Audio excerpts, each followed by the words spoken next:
यमुना छल का वर्णन करने जा रही हूँ, जिसमें ललिता नामक सखी यमुना के सौंदर्य का वर्णन कर रही है, जिसे आप लोग ध्यान पूर्वक सुनिएगा। तरनि तनूजा तट तमाल, तरुवर बहुछाये, झुके कूल सो जल परशन हित मनहु सुहाये। कीधो मुकुर में लखत उझक सब निज निज शोभा, कै प्रणवत जल जानि परम पावन फल लोभा।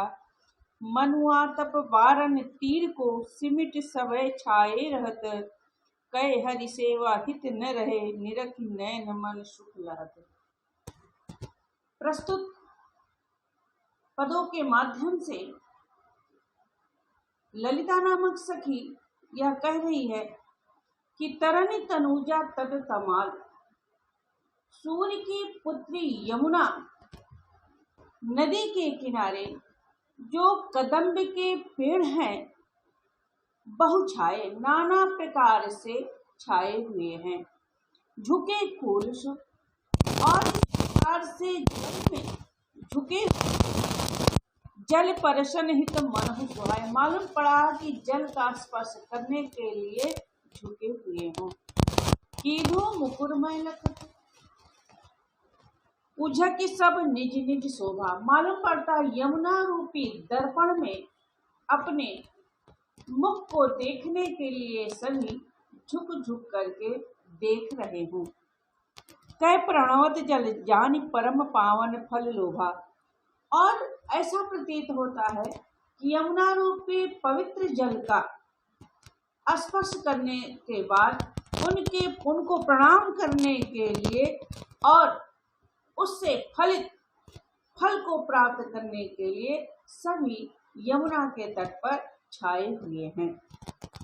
मनुआ तप वारन तीर को, इस प्रकार से मानो कि अपने ताप को दूर करने के लिए मनुआ तप वारन तीर को, मालूम पड़ता है कि अपने ताप को दूर करने के लिए सभी सिमट करके यमुना नदी के किनारे पर इकट्ठा हो गए हैं।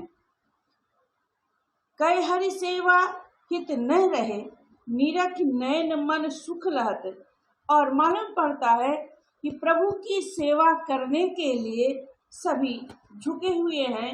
इस प्रकार से वह कदम्ब के पेड़ अर्थात तमाल के वृक्षों को देखने के लिए हमारा मन और हमारा नेत्र सुख को प्राप्त हो रहा है।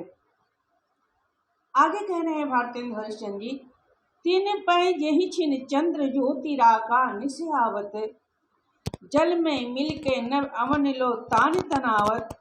होत मुकुर में सबे तबे उज्ज्वल एक ओभा, तन मन नैन जुड़ात देख सुंदर सो शोभा। यमुना के जल पर जिस समय पूर्ण रूपी चंद्रमा की ज्योति पड़ती है, निस्यावत अर्थात रात्रि में जिस समय पूर्णिमा रूपी चंद्रमा की ज्योति उस यमुना के जल पे पड़ती है, जल में मिल के नव अवन लो तान तलावत। मालूम पड़ता है कि पृथ्वी से आकाश तक कोई तंबू सा तान लिया था, श्वेत चांदनी तन गई हो। होत मुकुर में सबे तबे उज्ज्वल एक ओभा, और इस प्रकार से उस समय उनका उज्ज्वल प्रकाश दर्पण सा प्रतीत होता है। तन मन नैन जुड़ात, उस समय के दृश्य को देख करके कवि कह रहा है कि तन मन नैन जुड़ा, तन और मन इस प्रकार से आनंदित हो रहा है, अर्थात शीतलता का अनुभव कर रहा है, आनंद का अनुभव कर रहा है। सो को कभी सो छब कह सके, ऐसे सुंदर दृश्य को देख करके कौन सा कवि है जो इसका वर्णन कर सकता है।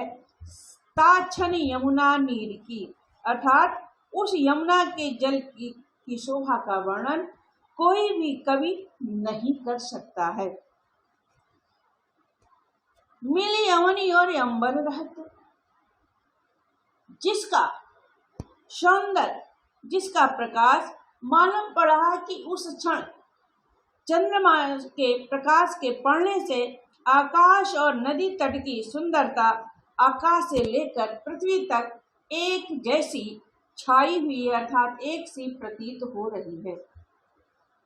आगे कह रहे हैं भारतेंद्र हरिश्चंद्र, परत चंद प्रतिबिंब कहूँ जल मध्य चमकायो, लोल लहर लहि नचत कहूँ सोई मन भायो, मनु हरि दर्शन हेत चंद्र जल वसत सुहायो, कै तरंग कर मुकुर लिए शोभित छवि छायो। इस प्रकार से वह सखी ललिता कह रही है, परत चंद प्रतिबिंब, जब चंद्रमा की किरणें जल मध्य चमकायो, उस यमुना नदी के जल पे पड़ती हैं, अर्थात यमुना के मध्य में पड़ती हैं, लोर लहर, उसकी जो लहरें हैं जो इस प्रकार से चल रही हैं, उस लहरों के बीच में जब चंद्रमा पड़ता है तो कभी ऊपर आता है, कभी नीचे जाता है, कभी किनारे जाता है, कभी पास आ जाता है। सोई मन भायो, वह मन को आनंदित करने वाला है। मनु हरि दर्शन हेतु, मालूम पड़ रहा है कि वह चंद्रमा हरि अर्थात भगवान विष्णु के दर्शन करने के लिए चंद्र जल बसत सुहायो, वह चंद्रमा जाकर के यमुना के जल में बस गया हो। कै तरंग कर मुकुर लिए, और इस प्रकार से मालूम पड़ा है कि वह अपने उस तरंगों के माध्यम से जल रूपी दर्पण में शोभित छवि छायो, सुंदर दृश्य को देखने के लिए उसमें छाया हुआ है। फिर आगे हरिश्चंद्र जी कह रहे हैं पंक्तियों के माध्यम से, कबहु होत सतचंद कबहु प्रगटत दुर्भाजत, पवन गमन बस बिंब रूप जल में बहुसाजत, मानु शशि भरी अनुराग जमुन जल लोटत डोले, कै तरंग की डोर ही डोरन करत कलोले। इस प्रकार से कबहु होत सतचंद, कभी वही चंद्रमा एक ही चंद्रमा जल में पड़ने के कारण उस लोर लहर में अर्थात चंचल लहरों में पड़ने के कारण कभी एक ही चंद्रमा साथ साथ चंद्रमा दिखाई पड़ रहा है। तो कह रहे हैं कबहु होत सतचंद, कभी एक ही चंद्रमा साथ साथ चंद्रमा दिखाई पड़ रहा है। कबहु प्रगटत दुर्भाग्य, कभी तो पास में आ जाता है, कभी दूर भाग जाता है।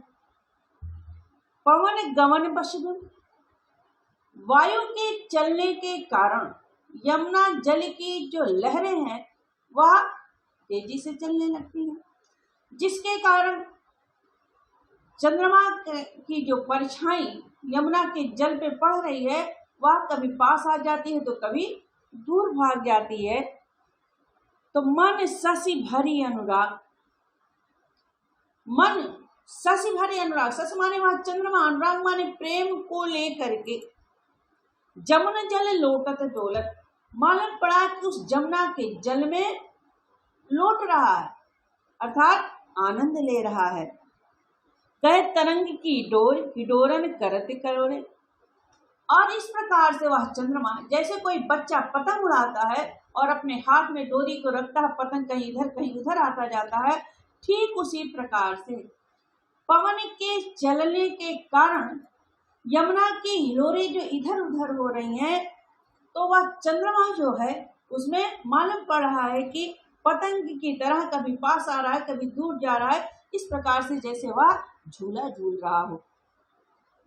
कह बाल गुड़ी नभ में उड़ी, जैसे बच्चा पतंग उड़ाता है, कभी आकाश में बहुत दूर चला जाता है और कभी पास आ जाता है, ठीक वही स्थिति इत उत धावती, कभी पास कभी दूर, कभी इधर कभी उधर दौड़ता है, ठीक वही स्थिति चंद्रमा की भी यमुना की चंचल लहरों में पड़ी हुई है।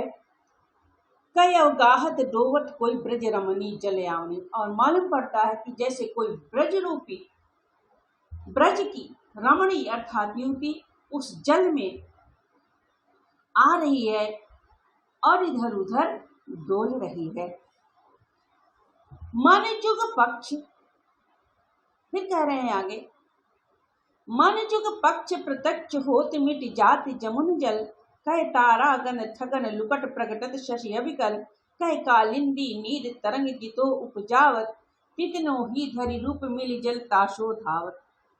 मन जुग पक्ष, इस प्रकार से मानो कि वह चंद्रमा जो है मन जुग पक्ष यमुना के चंचल जल में, वह पूर्णिमा के चंद्रमा जो है, पूर्ण रूपी जो चंद्रमा है, वह अपना जल अर्थात चंद्र प्रतिबिंब नाना प्रकार से उन यमुना के जल में अपने खेल को खेल रहा है।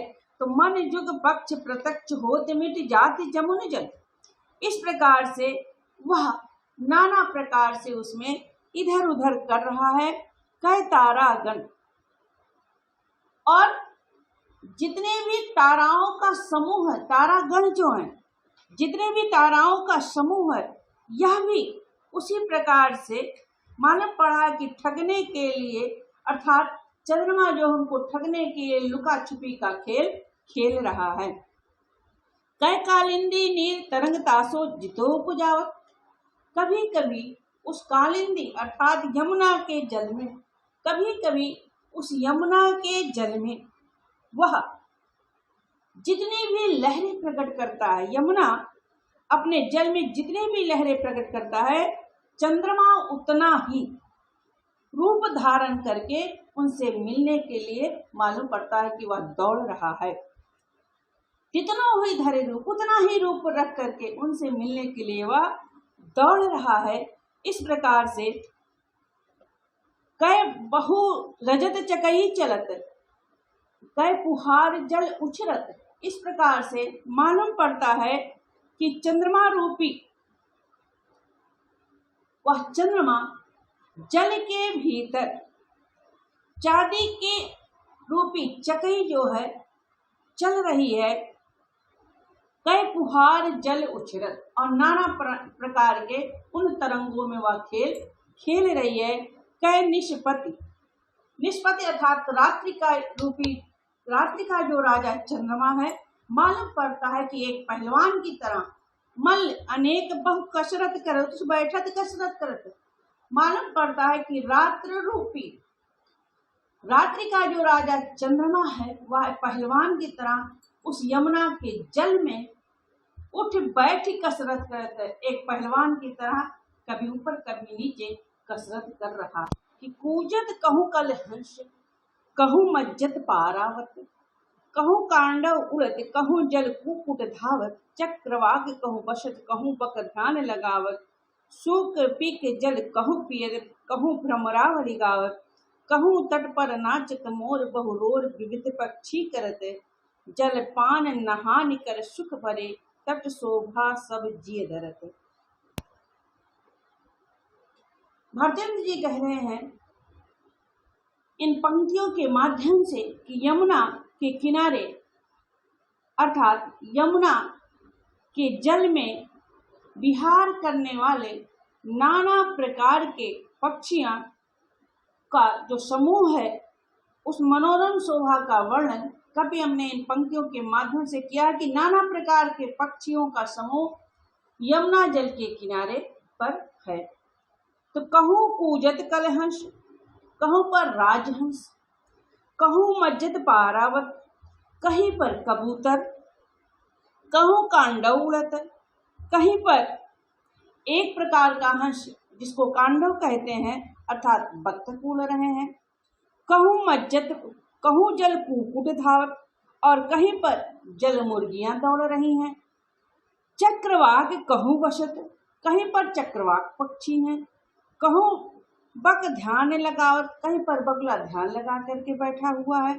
सुख पी के जल कहूँ पियत, कहीं पर सुख माने तोता, पिक माने कोयल, जल कहूँ पियत, कहीं पर जल पी रहे, कहूँ भ्रमरावली गावत, कहीं पर भौरे गुंजार कर रहे हैं, कहूँ तट पर नाचत मोर, और कहीं पर मोर नृत्य कर रहे हैं।